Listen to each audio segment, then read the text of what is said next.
चला करूयात कापसासारखी मऊ लुसलुशीत पांढरी शुभ्र इडली.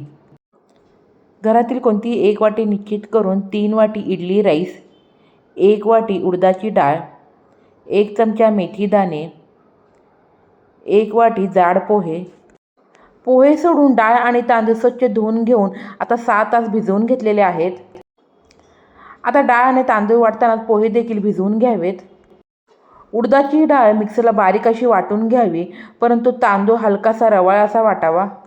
आणि तांदूळ वाटताना त्यामध्ये पोहे देखील टाकून छानपैकी वाटून झाल्यानंतर आता हे सर्व जिन्नस व्यवस्थित एकत्रित करून आपण रात्रभर छानपैकी आंबवून घेणार आहोत.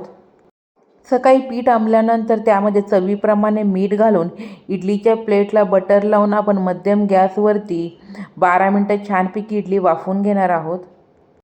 तर अशा प्रकारे छान मऊ लुसलुशीत अशी कापसासारखी पांढरी शुभ्र इडली तयार.